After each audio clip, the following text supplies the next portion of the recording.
Hello guys, this is Tarbater here, and today I am here with a different video. This definitely doesn't look like MechWarrior to me. I don't know what you think it is, but yeah. Well, the reason for this is I haven't been playing MechWarrior Online lately, and I haven't been creating content for it.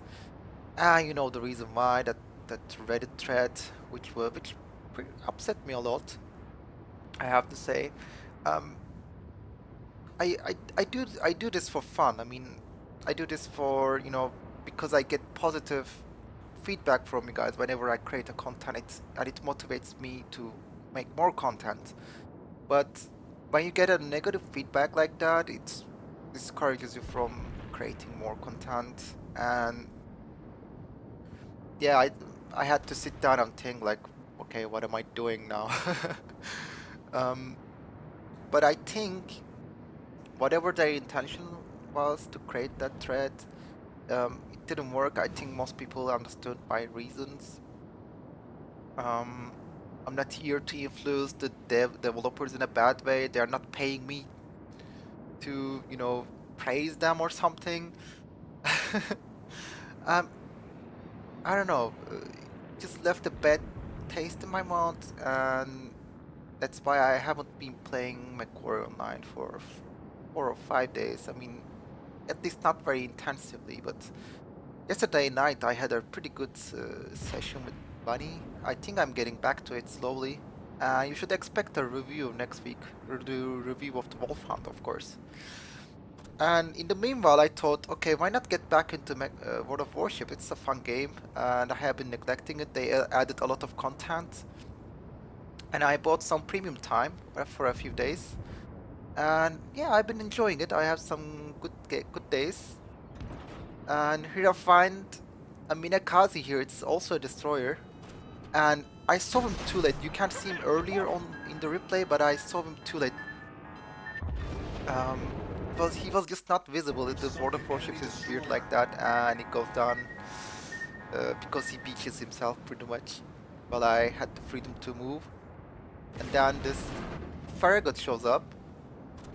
It's a very dangerous opponent. I pop my smoke, but just to throw him off a little until I can get my broadside on him.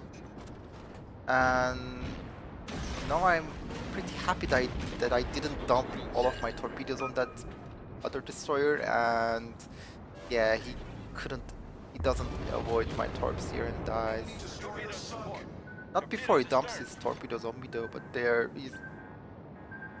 just too late. I have a lot of room to maneuver and run away.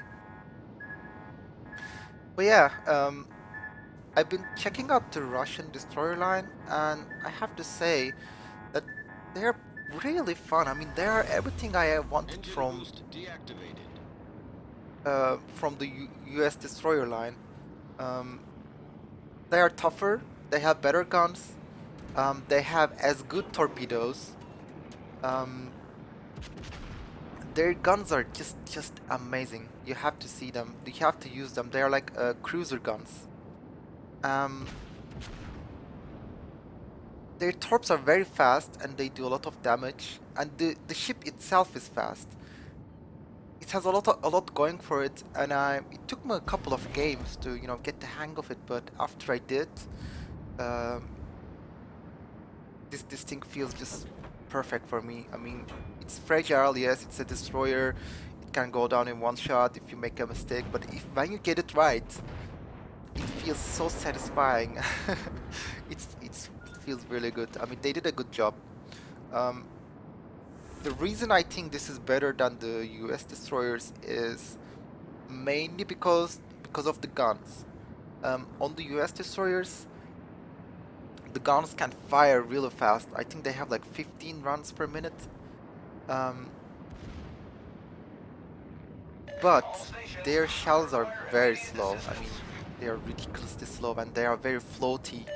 So when you're shooting at distant targets, um, the shell flight times comes down to like 18 seconds at maximum, I think. So you have to see 18 seconds into the future and calculate it, and it's really hard.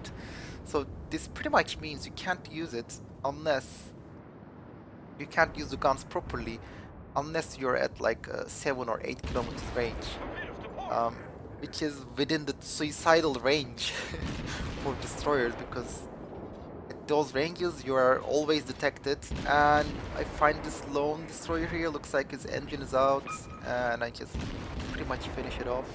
It's not a problem for this thing. The damage output against the other destroyers is amazing. It's not great against bigger opponents. You get like 300 or maybe at most 600 damage per shot. But another thing this thing has going for it, the Russian destroyers going for them, is because they have bigger guns and with longer barrels, their AP shells are not that bad. I mean, when you get a favorable angle, it usually makes more sense to fire armor piercing than heavy high explosive. And I've been doing that and it's been working. You can citadel cruisers very easily when you do that. So I find these 2 battleships in the middle, and this is pretty suicidal actually.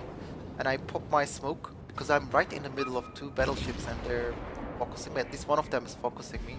But luckily the Fuso goes down pretty quickly. He got citadel, and this guy is not aware of me because I'm in the smoke. And I line up a shot and fire them. He should actually take evasive action right now, but I think he's very busy shooting me. And yeah, he can't avoid the torps, and down he goes. Yeah, I told you, the torps of this thing do massive damage. It's ridiculous when you get a hit, and they are so fast, so evading them is very hard. And I have this Fuso, he's been firing at me. This is a common thing with the destroyers. Even though you have battleships and cruisers right beside you, people always go for the easiest kill, which is usually you. So you have to be really careful managing your aggro. You can't take hits, because you can't get citadeled. You have to take hits to go down, which is good, but battleships or cruisers, they really hurt. And if they are firing high explosive at you, you will lose your engine or your rudder pretty frequently. So you have to be really careful managing your aggro and try to avoid as much. And now I'm actually very excited here because I am almost in torp range and I will do a surprise attack on these guys. Battleship is really close and I'm almost in range, but I turn my side and fire into him. And luckily he sees the other torps first and turns into them, which in turn he turns into my torpedoes. He shows his broadside to my torpedoes, and there's no way he's gonna live through this. I got a 3 torp hit. I got 3 torp hits right into the middle of that Fuso, and he goes down. And there are only 2 carriers left, which is which is pretty good for me. It's like catching alarm boats at close range. These guys are virtually defenseless, except for their planes. And yeah, I'm trying to set this guy on fire. As you can see, you can citadel carriers with high explosive. It's actually pretty amazing. At least the lower tier carriers, they have absolutely no armor. I'm just checking out what planes are above me. I especially need to be careful about those torpedo bombers. Yeah, you can see the video is a bit jumpy. It's because of the game replay system in World of Warships. It's a bit wonky. It's not an exact recreation of the game. So it's a bit twitchy sometimes. But yeah, that carrier goes down. Now I'm working on the carrier. He's actually on fire, so I think I will switch to AP soon, just to check it out. See if I can damage him more, because as you can see I'm doing like 300 per hit, which is not enough. And then I switch to the AP, which should do more damage since I have a favorable angle here. And as you can see, it does 1000 damage, so I do like 4 times more damage. Pretty good. And I get the Confederate flag. And that's it, guys. So I hope you enjoyed it. I'll be back with more MechWarrior Online content soon.